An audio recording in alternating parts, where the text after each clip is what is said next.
The next topic we're going to be covering is stoichiometry, and the first part of stoichiometry is to understand and be able to figure out a chemical formula. There's several different ways, and we're going to learn some of these. So a chemical formula is just a chemist's shorthand way of representing a compound, either ionic or covalent compound.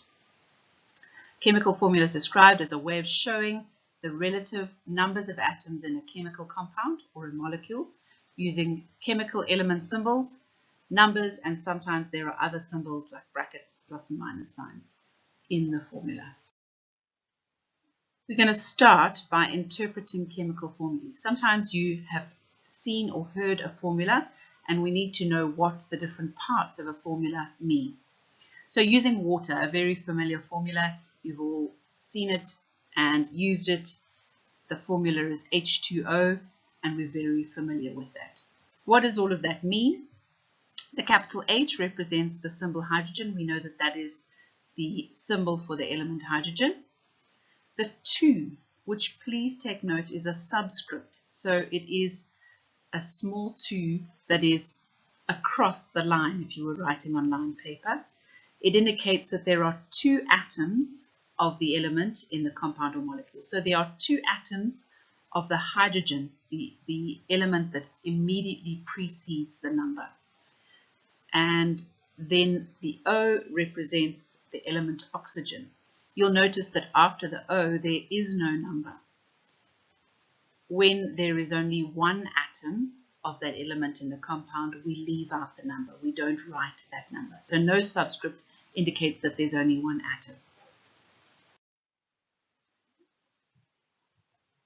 Let's use another example, maybe a little bit more complex this time.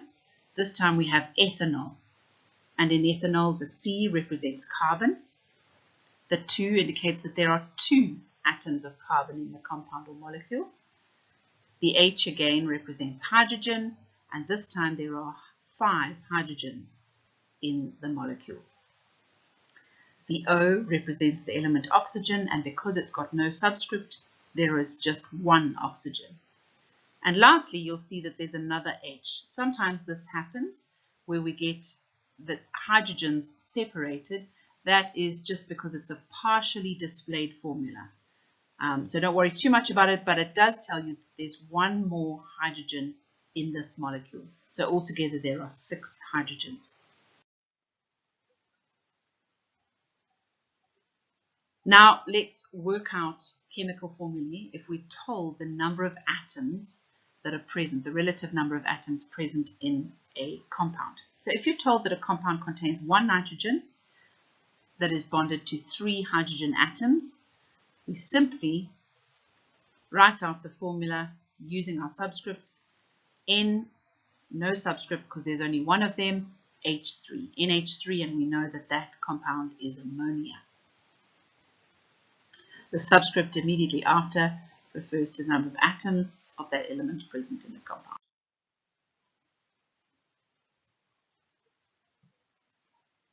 Let's do another one, this time an ionic compound, aluminium ions and oxygen ions. Okay, so there's 2 aluminium for every 3 oxygen, 2 aluminium bonded to 3 oxygen. The formula of this compound would be Al2O3.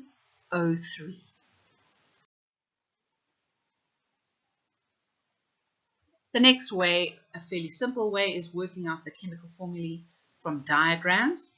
This time we need to count the number of atoms of each type of element that are present. So here's a diagrammatic representation of methane. We see that the red circle represents carbon and the blue circles represent hydrogen. So we simply count 1 carbon to 4 hydrogens. So the formula would be CH4. Another more complex diagram this time, the diagram of glucose. This time we really have to get counting, and if we count the carbons, we see there are 1, 2, 3, 4, 5, 6 carbons. Oxygens, there's 1, 2, 3, 4, 5, 6 oxygens, and if you go around and count all the hydrogens, there are 12 hydrogens, so the formula would be C6H12 O6. And lastly, you need to be able to work out the chemical formulae of ionic compounds. And this is a little bit more complicated. We rely on working out the charges on the ions, or the valencies.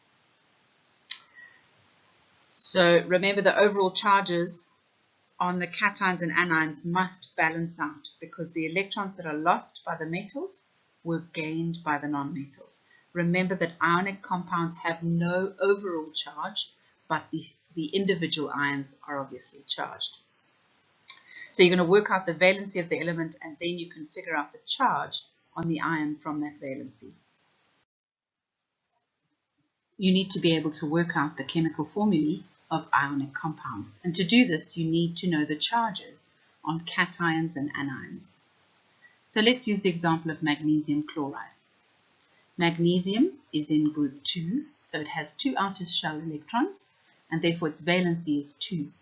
So each atom of magnesium is going to transfer or lose those 2 electrons to a nonmetal in ionic bonding. We can use an ionic half equation to demonstrate this loss of electrons. Here we see magnesium has lost these 2 electrons and therefore has become a cation with a double positive charge, 2+ charge. So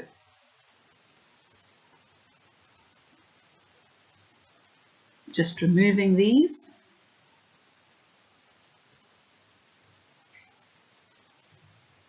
Then we see chlorine, which is in group 7, has 7 outer shell electrons.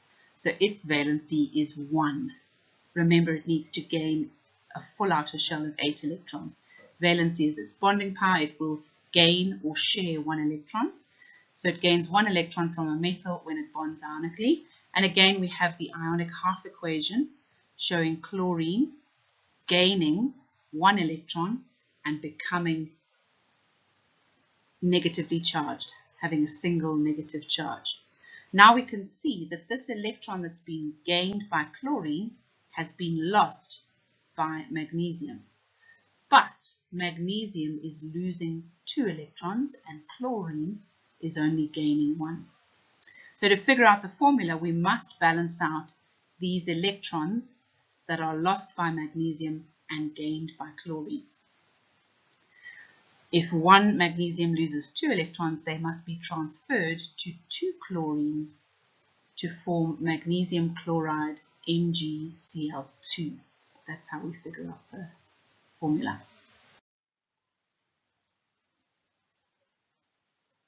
Then we've got a couple of quicker ways to figure this out. That's the explaining the whole process behind it. But we can look at this by electron transfer, just a quick overview. Again, magnesium chloride, we see the magnesium with its 2 valence electrons. Those electrons each have to be transferred to a chlorine atom, and each chlorine atom can only accept 1 electron. So you need to have 2 chlorines, each accepting 1 electron from magnesium. So we end up with 2 chlorides to 1 magnesium. And so the formula is NgCl2. And lastly, there's a fairly simple way of working out ionic formulae, simply by swapping over the numbers of the superscript charges on the ions and turning them into subscripts in the formula. So magnesium 2+, the charge is a double positive charge, 2+. Chloride, the charge is a single negative charge. When we swap these over, we put them as subscripts. So there's no number in front of the 1-, so there's no need to put a number in the formula behind magnesium. And then we're going to swap and put magnesium's charge, superscript charge, behind chlorine. And so we write the subscript 2 after chlorine, and we get NgCl2.